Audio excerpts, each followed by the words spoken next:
लफड़ा लफड़ा लफड़ा। तुम आरसीबी को जीत से दूर रख सकते हो लेकिन लफड़ों से दूर नहीं रख सकते। अब तो ऐसा लगने लग गया है कि सांस लेता हूँ और आरसीबी एक और मैच हार जाती है। अब तो भाई जर्सी का कलर भी काला नीला हरा सब करके देख लिया, फिर भी जीत नसीब में नहीं है। चलो ठीक है भाई, मान लिया कि थोड़ी बहुत प्रोग्रेस है क्योंकि ये लोग दिल फिर से जीतने लग गए पिछले 1-2 मैचेस से, और टीम कोशिश जरूर कर रही है कि 2 पॉइंट्स मिले ना मिले लेकिन फैंस को अब एंटरटेनमेंट जरूर मिले। 1 रन भाई, सिर्फ 1 रन से हारे इस मैच में। आगे बढ़ने से पहले 2 मिनट की साइलेंस फॉर दोस्त जिनको लगा कि आरसीबी ये मैच जीत जाएगी। क्या मतलब, मुझे भी लग रहा था और फिर मेरी उम्मीदों में पानी फेर दिया।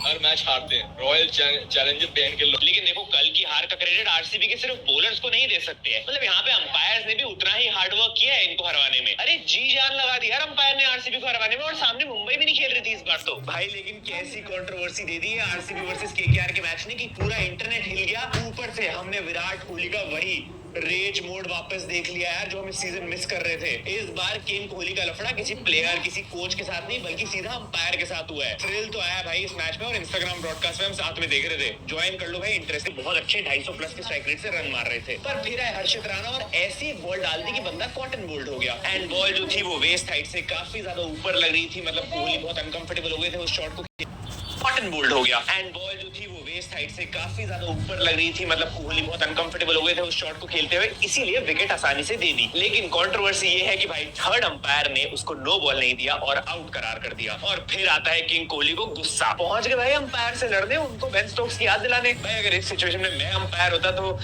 रेजिग्नेशन डाल के वहीं से कट लेता। दिक्कत इस सिचुएशन में यही थी कि ये नो बॉल क्यों नहीं दी गई, क्योंकि क्लियरली विराट कोहली नहीं खेल सकते थे इतनी बड़ी फुल टॉस को। बट आई एम श्योर, देखो अब सबके अपने अपने ओपिनियंस होंगे। किसी को लगता है भाई आउट है, किसी को लगता है भाई नो बॉल देनी चाहिए थी। और मैं यही सवाल पूछना चाहूंगा कि भाई जिनको ये नो बॉल नहीं लग रही वो क्या फूक के बैठे हैं? भाई नहीं, एक सेकंड, ये प्लेयर की height, no ball, point of attack ये सब बाद में चेक होगा, पहले अंपायर्स की आंखें चेक करवाओ। कोहली यहाँ पे अपनी टोज के ऊपर खड़ा है, क्लियरली वेस्ट हाइट के ऊपर है बॉल और खेलने की कोशिश कर रहे हैं वहां से। कोई 5 साल का बच्चा भी सबसे पहले देख के यही बोलेगा कि यार ये तो नो बॉल लग रही है। इनफैक्ट कोई भी कॉमेंटेटर ये मानने को राजी नहीं था कि नो बॉल नहीं है। सिद्धू बाजी ने तो ये तक बोल दिया था कि मैं छाती ठोक के बोल रहा हूँ कि नॉट आउट है। देखो मुझसे अगर पूछोगे तो रियल टाइम देखने में तो ऐसा लग रहा था कि हर्षित राणा के हाथ से बॉल ही छूट गई थी। ये तो भाई वो कैच हो गई और अंपायर ने आउट दे दिया तो केकेआर खुशियां मना रही थी। वरना देख के तो ऐसा ही लग रहा था कि केकेआर के खुद के प्लेयर्स को विश्वास नहीं हो रहा कि नो बॉल कैसे नहीं है। भाई जब ऑन फील्ड डिसीजंस क्लियर नहीं होते तो जाया जाता है थर्ड अंपायर के पास। लेकिन तुम्हें पता है यार आजकल के थर्ड अंपायर्स थर्ड अंपायरिंग कम और थर्ड क्लास डिसीजन ज्यादा दे रहे हैं। देखो एक तो साइड व्यू का एंगल है जिससे काफी क्लियरली पता लग रहा है कि बॉल कितनी ऊपर है, लेकिन अगर तुम फ्रंट एंगल से देखोगे तो और ज्यादा कंफर्म हो जाता है कि ये तो बिल्कुल ही अनफेयर हो गई बैट्समैन के लिए। अब हाँ, मेरा काम ये भी है कि मैं तुम्हें दूसरी साइड भी बताऊं। तो रूल्स के हिसाब से लीगल डिलीवरी इसलिए है क्योंकि विराट कोहली अपनी क्रीज से थोड़ा आगे खड़े हैं, और अब नए रूल्स के मुताबिक बीसीसीआई के पास हर प्लेयर की हाइट है और हर प्लेयर की हाइट के हिसाब से वो उनकी कमर को नापते हैं। और फिर देखा जाता है कि विराट कोहली अगर क्रीज में अपनी पोजीशन पे खड़े होते हैं और बॉल वहां पे जाके डिप होती तो कमर के ऊपर रहती या नीचे रहती। एंड इस सिचुएशन में क्योंकि विराट भाई बाहर खड़े थे तो ऊपर आ रही थी, लेकिन अब वो क्रीज में होते तो बॉल ट्रेजेक्टरी के हिसाब से डिप कर जाती और कमर के नीचे हो जाती, इसलिए वो नो बॉल नहीं है। आई नो बहुत कॉम्प्लिकेटेड है, बट थोड़ा समझोगे तो तुम्हें दिखेगा कि बिल्कुल सेंस नहीं बन रही है। बिल्कुल बेकार रूल है। आई मीन ऐसा थोड़ी था कि विराट कोहली ने स्टेप आउट करके मारने की कोशिश करी थी। उसका स्टांस ही वही था कि वो ऑलरेडी क्रीज के बाहर खड़ा हुआ था। कुछ प्लेयर्स क्रीज के अंदर खड़े होकर बैटिंग करते हैं और कुछ प्लेयर्स बाहर करके प्रेफर करते हैं। तो भाई जजमेंट दोनों के हिसाब से होना चाहिए। ये थोड़ी कि जो क्रीज के अंदर रहेगा उन्हीं के लिए सेंस बनती है। तुम अगर वाइड बॉल्स का केस लोगे उसमें भी यही होता है। अगर बैट्समैन शफल क्रॉस कर जाता है तो वाइड नहीं दी जाती क्योंकि वो बैट्समैन की रीच में हो जाती है, पर जब तक वो बैट्समैन की रीच में नहीं है तो वो वाइड हो जाती है। एंड मैं कहता हूँ भाई ऑन फील्ड नहीं तो ऑफ फील्ड अंपायर तो ये सब चीजें कंसिडर करेगा ना। उसका काम तो है कि वो बैट्समैन को बेनिफिट ऑफ डाउट भी दे, क्योंकि इस पास इतने सारे रीप्लेस पड़े हैं। वो क्लियरली देख के बता सकते हैं कि विराट कोहली के लिए बॉल खेलना इम्पॉसिबल था, इस पे शॉट लगाना इम्पॉसिबल था। तो भाई इसका मतलब ये कि the rule says fair delivery but common sense says no ball. ऐसे ही खराब डिसीजंस कहीं ना कहीं मैच में डिफरेंस बना जाते हैं, और समझ में ये नहीं आता कि भाई विराट भाई क्यों हर बार ऐसी सिचुएशन में आके फंस जाते हैं। टीम वाले तो पहले ही साथ नहीं देते थे, अब तो भाई रूल्स भी इसके अगेंस्ट हो गए। कितना तंग करोगे यार एक बंदे को। मेरी सुपारी उपारी ले रखी है क्या? तुम लोग इस पूरी सिचुएशन के बारे में क्या सोचते हो मुझे कमेंट्स में जरूर लिख के बताना। मैं भी देखना चाहता हूँ क्या क्या डिफरेंट ओपिनियंस है। टेलीग्राम पे मैंने एक वीडियो डाल दी है जिसमें हाइट की नो बॉल थोड़ी सी डिबेटेबल सी है, लेकिन इसी मैच में और भी बहुत सारे ऐसे डिसीजंस थे अंपायर्स के जो कि बिल्कुल ही मतलब सेंसलेस हो गए थे। एक और क्लिप इस समय वायरल हो रही है इंटरनेट पे जिसमें सुयश प्रभुदेसाई ने एक शॉट मारी जो कि एक्चुअली में फोड़ दिया गया, बट अगर तुम वीडियो को धीरे से देखोगे तो भाई वो लग रहा है कि बाउंड्री के पार जाके बॉल गिरी है, मतलब वो 6 होना चाहिए था। प्रॉब्लम ये है कि इस डिसीजन को रीचेक ही नहीं किया गया, मतलब ऑन फील्ड अंपायर ने बाय नेकेड आई बोल के दे दिया कि भाई ये चौका है, और कहीं से कोई ऐसा चेक नहीं हो जिससे एक्चुअली पता लगे कि भाई बॉल बाउंड्री के बाहर गिर रही है अंदर। एक और केस था जिस बॉल पे लोमरोर को आउट किया गया, उसी बॉल पे क्वेश्चन उठाए जा रहे हैं कि भाई ये नो बॉल भी हो सकती थी क्योंकि पैर पूरी तरीके से क्रीज के पीछे नहीं दिख रहा है। तो भाई जब इतने सारे खराब डिसीजन होंगे तो अंपायर्स की क्रेडिबिलिटी पे तो सवाल उठेंगे ही। अब देखो जो हो गया सो हो गया, इन चीजों की वजह से आरसीबी के 2 पॉइंट तो चले गए, लेकिन प्लीज भाई बीसीसीआई को इस चीज में लुक इनटू करना पड़ेगा, देखना पड़ेगा कि अंपायर्स इतने खराब डिसीजन ले कैसे रहे हैं इतनी टेक्नोलॉजीज होने के बावजूद। और इस पूरे लफड़े में अगर किसी चीज की करना पड़ेगा, देखना पड़ेगा कि अंपायर्स इतने खराब डिसीजंस ले कैसे रहे हैं इतनी टेक्नोलॉजीज होने के बावजूद। और इस पूरे लफड़े में अगर किसी चीज की कमी थी तो वो थे गौती भाई। भाई सोचो अगर गौती भाई भी निकल के आ जाते विराट और अंपायर्स के बीच में तो क्या ही मजा आ जाने थे भाई, क्या ही मजा आ जाने थे।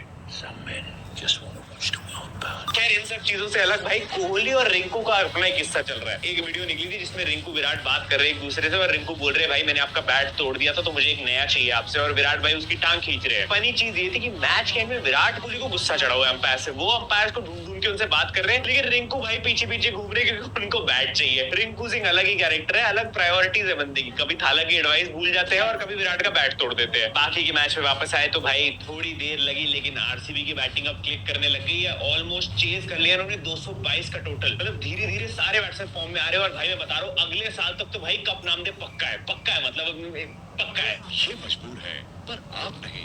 विल जैक्स ने भी फाइनली अपना पोटेंशियल दिखाया इस मैच में, एक अच्छी 50 लगाई। एक ओवर में स्टार्क को 22 रन मार गया, ये तो चलो फिर भी बैटर है और अच्छी बैटिंग करना बनता है, पर स्टार्क भाई आप तो करण शर्मा से पिट गए यार। भाई वो बंदा ऑलमोस्ट एक रिटायर्ड डोमेस्टिक स्पिनर है, स्पिनर। करण शर्मा जी आप कहाँ थे प्रभु, कहाँ थे आप? आरसीबी की बैटिंग क्यों नहीं संभाल रहे थे अभी तक? 3 सिक्सेस लगा दिए 4 बॉलों में, वो भी मिचेल स्टार्क को। एक मिनट स्टार्क को मारे उसमें कोई बड़ी बात नहीं है क्योंकि स्टार्क को तो हर कोई पेल के चला जाता है, बट स्टिल यार इसने उम्मीदें दी और अकेला लेके चला गया। किसी को एक्सपेक्टेड नहीं था, कैसे बना लिए इसने इतने सारे रन, बट फिर वही पुरानी चोकिंग की आदत है, 2 बॉल में 3 रन चाहिए थे वो भी नहीं बन पाए। बट करण भाई कांग्रेचुलेशन ऐसी परफॉर्मेंस के लिए, और आपने अपना बहुत अच्छा खेला लास्ट, इसीलिए क्योंकि इतना अच्छा खेल गए। अगले मैच में तो ये ड्रॉप होने वाले ना, मतलब आरसीबी के यहाँ तो ऐसा ही होता है। ये क्या बात करते हैं यार। बुरा लगता है डीके की परफॉर्मेंस से, क्योंकि जब ये बंदा आया था तो मैच ऑलमोस्ट आरसीबी की रीच में था, और आज रोल था डीके भाई का कि ये मैच एंड तक लेके जाए और जिताए, बट यही बंदा फेल हो गया। इनफैक्ट कई डिसीजंस डीके के ऐसे थे जिनकी वजह से ये 1-2 रन नहीं बना पाए, सिंगल ही नहीं ले रहा था डीके, क्योंकि डीके को खुद पे ज्यादा भरोसा था करण शर्मा से। थोड़ा सा बेटर खेल लेते ना डीके भाई तो पक्का आज के आज टिकट बुक होनी थी वर्ल्ड कप की और मैच भी जीत जाते। बाकी अपने इंस्टीट्यूट को धोखा देने वाले रजत पाटीदार का फॉर्म वापस आ रहा है धीरे धीरे, बट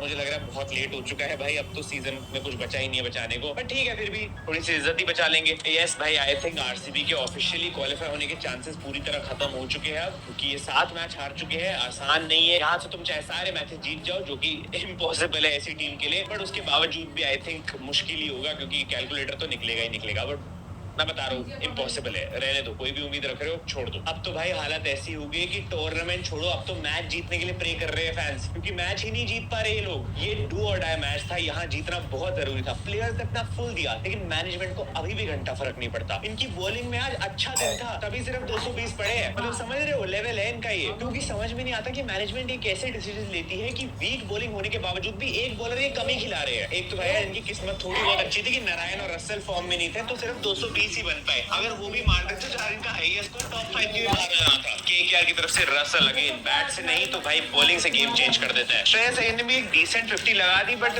वो लेवल है नहीं यार बंदे का, मतलब बहुत ही कम स्ट्राइक रेट से खेल रहा है और डेंजरस बिल्कुल भी नहीं लगता है। इनका डेंजर एक ही है और वो इनका खुद मिचेल स्टार्क है। मिचेल स्टार्क अब तक तो 4 ओवर में 50 लगा रहे थे, लेकिन इस मैच में 3 ओवर में 50 बना दी भाई ने। मैं अभी भी हैरान हूँ कि बंदा गौतम गंभीर को हर मैच में चूना कैसे लगा रहा है। तो आज के बाद इस घर में घुस रहा नहीं।